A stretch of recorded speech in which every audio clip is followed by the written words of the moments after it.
All right, we think we have everybody? We're good. Okay, sounds great, thank you. We're gonna call this meeting to order at 10:03 a.m.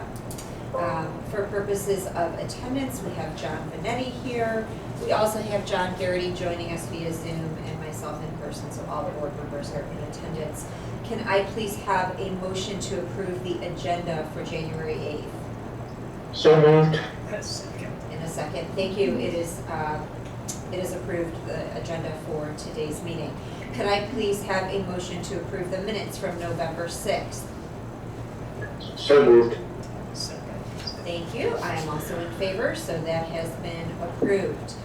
Moving on to section 2, public comments. We can just have, we don't have a ton of new people here, but starting with Heather, if you just introduce yourself, please. Heather Deakin, Magistrate, Court Administrator, Probate Court. Megan Hardy, Court Investigator. Kaylee Wayne, Fiscal Officer. Thank you. Norma Thomas, Court Administrator. Thank you. Annie Smith, Judge.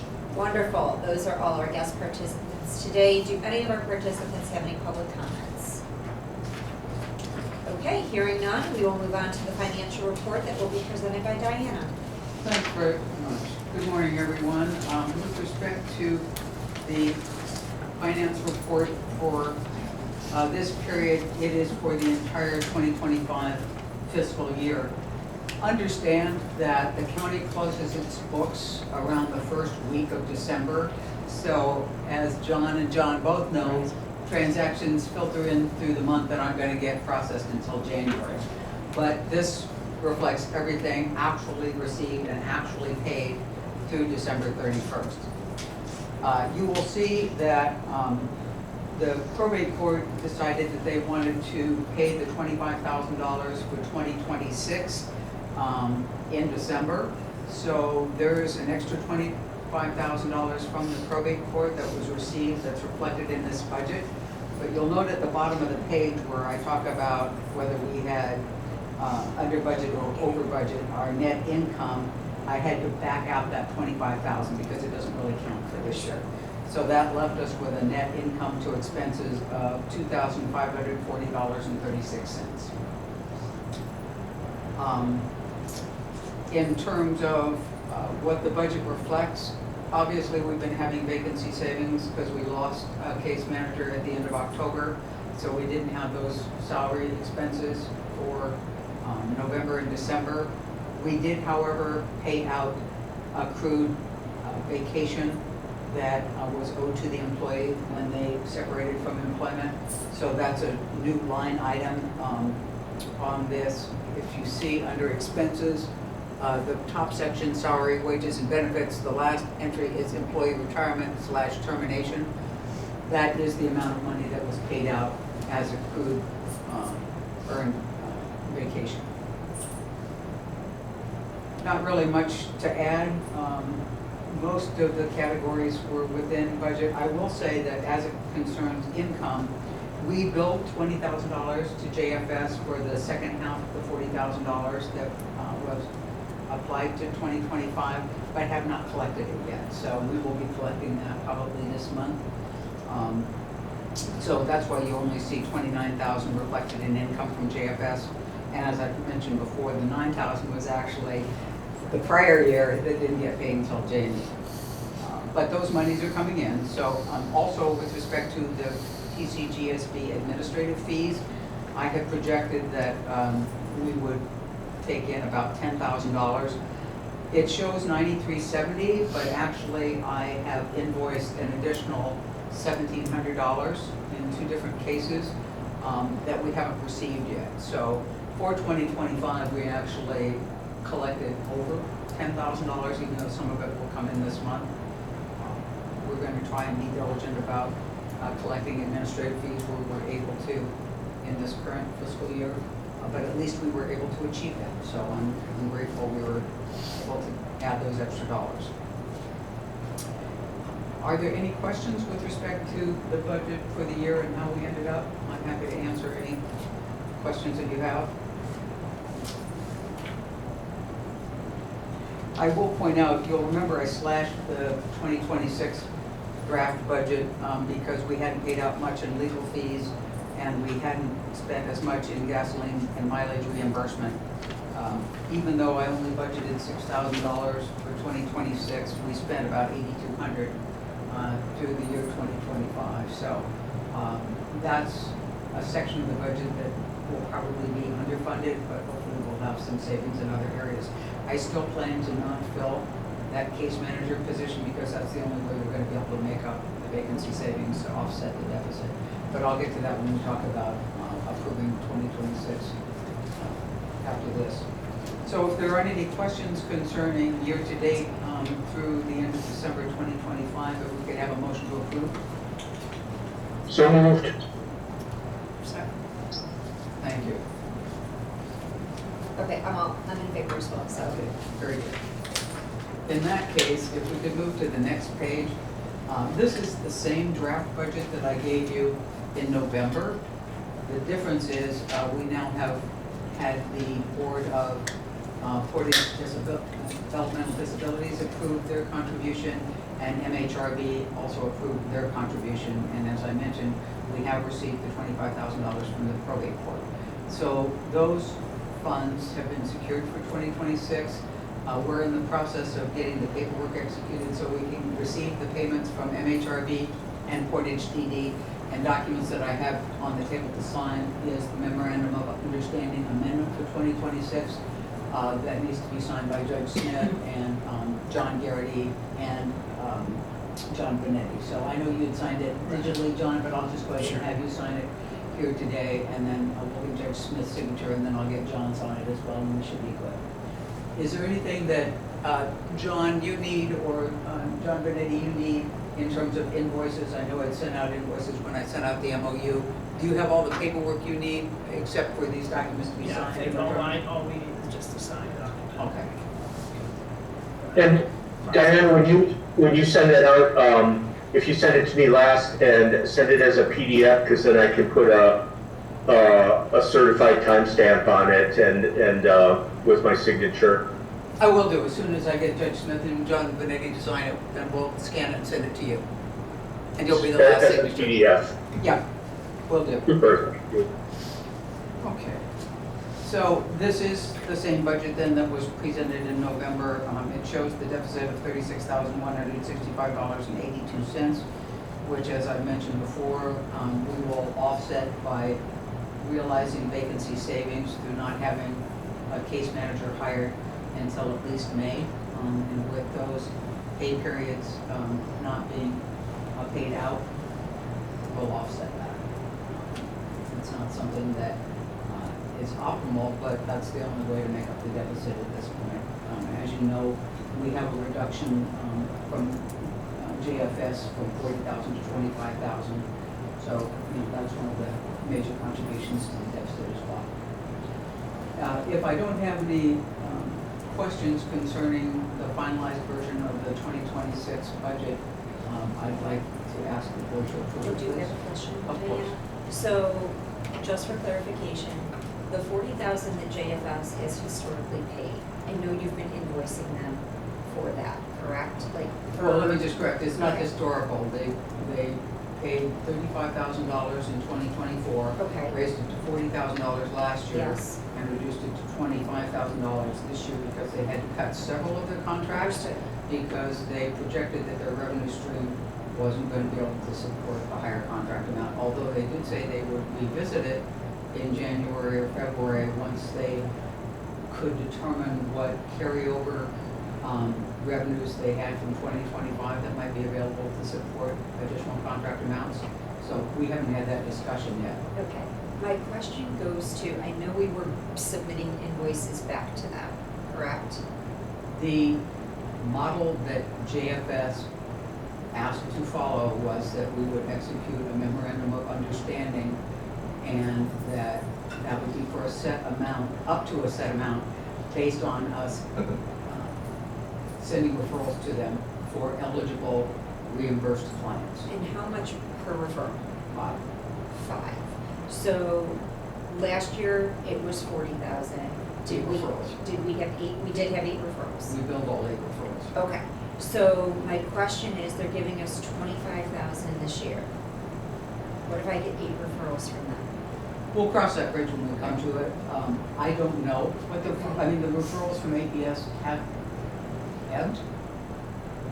We currently have one APS guardianship pending appointment, but I don't have any other APS referrals in the wings, so. Do you think that that would be handled similar to how our nursing home referrals are being handled right now? Like, let's assume we got 5 referrals, right? And that puts us at, right, you said it's 4,000? 5. It's Five. 5,000? Five. Okay, so that's gonna put us at 5 referrals.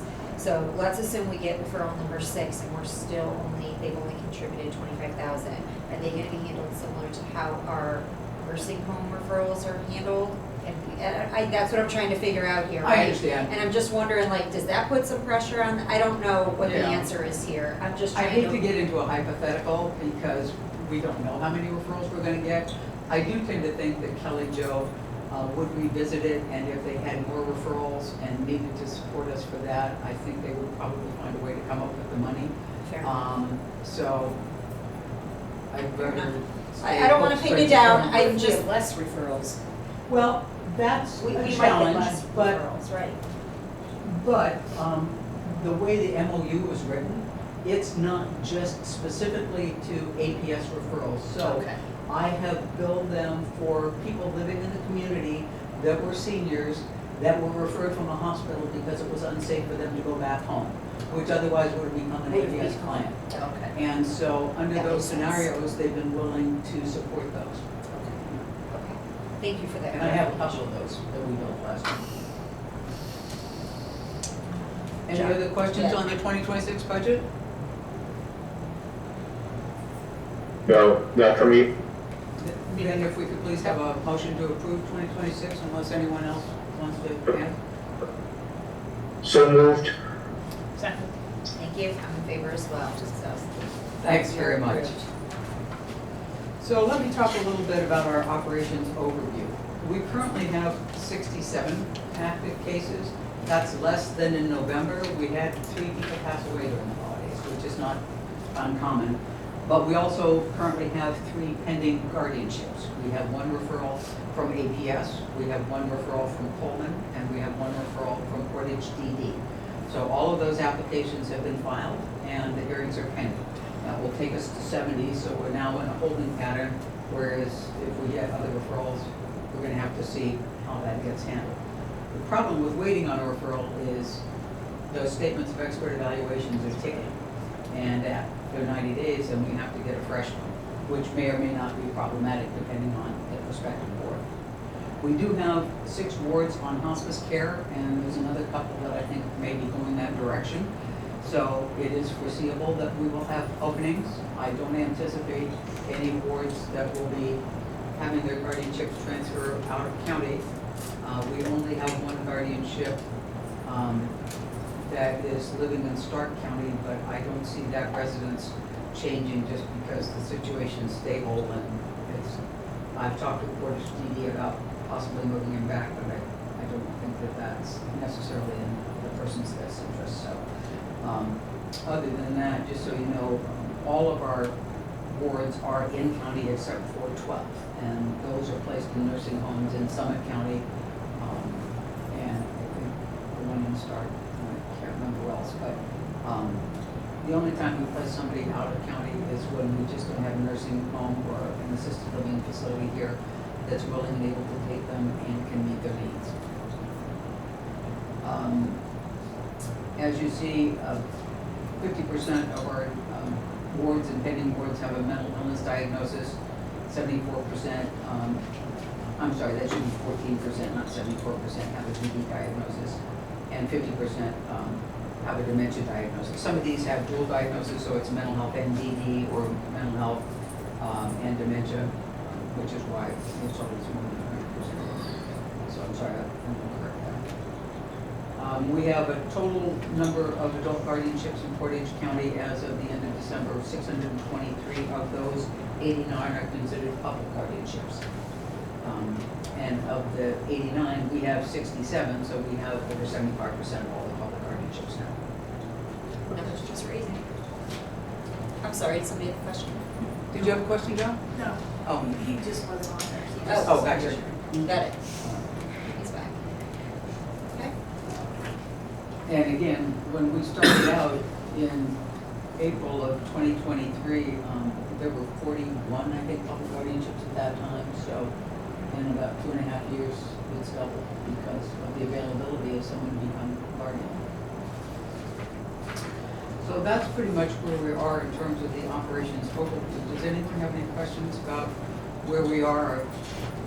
So we're only looking at taking on another 3, that'll take us up to 70, and then I don't have any new referrals in the hopper, except for the ones that we've already been holding on to, and that's about 9 of nursing homes.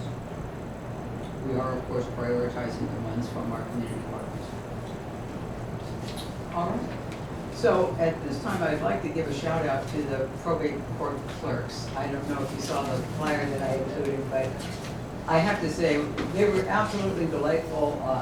About October or early November, we were contacted by the clerks asking if they might be able to do some holiday baskets for some of our wards, and if we could give some suggestions. So we were just tickled. Michaela looked over the list and thought about the people that we had. We ended up with 5 wards that were in 4 different nursing homes or assisted living facilities. We gave them some demographics about some of the people and what they liked, and then the clerks were just fabulous about coming up with these kind of customized gift baskets that we could take. For instance, the gal at the top, Jane, has a kitty. You've heard the saga before where we had to move her and her husband and the kitty to the nursing home. Well, they put some kitty treats and kitty toys in the basket for Jane, so that tickled her that she had something to be able to give her little furry friend. But it was very kind and generous of them to do that, so I did want to give a shout out and a thank you and recognition. And Michaela also was very helpful because she coordinated getting the information to them about the awards that would be good prospects, picking up the baskets, delivering the baskets, and getting pictures of these folks. Thanks, Mike. So, also, yeah, John? Diana, I'm sorry, I had a question just real quick about the amount of guardianships we have. I think we had also said we would plateau out, and I think Judge Smith had mentioned that in the last meeting, was in the minutes. Are we still on track to do that? You know, we had nothing when the court started out and initiated the program, and the increases were expected because there was a lot of people out there languishing without guardianship. Do you anticipate we're still on track to plateau out? Actually, John, when we started out, we had a dozen referrals that were in a stack that got handed to us. So we did start out with referrals that we received from the probate court, and that was the first group of guardianships that we prioritized in our initial months of operation. There was a time in 2023 and 2024 when we were getting 4 referrals, 5 referrals a month. We're not getting that now. Like I said, in the last 2-3 months, we got a referral from Coleman, a referral from Portage DD, and a referral from APS that because of wards passing away, we were able to initiate those applications. I've notified the nursing homes that we're not able to process referrals, and so I haven't been getting referrals from the nursing homes, although I'm holding on to the ones that I have received before that. So in terms of things having flattened out, yes, because the nursing homes know not to send us any referrals, and because things have slowed down for APS, Portage DD, and Coleman, we aren't getting the referrals that we used to in 2023 and 2024. So we're already there in terms of the flattening out. But part of that is because we can't service them, right? That is Like if correct. we were able to service them, there would be more, From the nursing home. for From the sure, nursing homes, right? for I sure. mean, we've got a Right. backlog, I think you said 9. And I'm not gonna turn right? the hospitals away, just No, because yeah. when they have a situation where they have a person that's impaired and it's too dangerous to return them to their home, we're gonna try and find a way to make that work and then bill it to JFS. Even if they're under 60, because the APS threshold is 60. And I will say, one of the donut hole problems in this county is we have people that have impairments of somebody like they were over 60, but they're not. They're 30, 40, 50 years old. And it's very difficult to figure out how to get services for them. I got a call from an individual, actually it was somebody from, I think Buckeye, trying to figure out what to do with a person in his 30s who had all kinds of problems, but he didn't know how to get him services because it didn't qualify for APS, and there wasn't a mental health case, and then there was only so much they could do in terms of providing DD services. So it is a problem for people under 60 that have those needs, but no one to service them. Thank you. John, did that answer your question? Yes, thank you. So, as I mentioned, we have the 2026 amendment to the memorandum of understanding on the table. This morning I'll get the signatures of John Benetti and Judge Smith on that, and then we'll make sure John Gary gets it in PDF format so he can digitally sign it and then return it to us. That'll take care of that, and then we should be able to get the funding from those two agencies for 2026. I've already executed the authorized signatures for the county. That's to designate someone to the county fiscal office who's authorized to sign invoices and receive voucher and financial information for our agency. So that's already been executed. So I think that's it in terms of items that need to be taken care of for us to be able to go and start our funding for 2026. I don't know if there are any new matters anyone wants to discuss or any issues or concerns. I have nothing. John, do you have anything? No, thank you. No. Judge? Anybody in the gallery? Okay, with that being said, can I get a motion to adjourn? So moved? Second. Thank you. We are adjourned at 10:25. Thank you. Don't forget to get donuts and cookies. Happy New Year. Happy New Year, everyone. Happy New Year.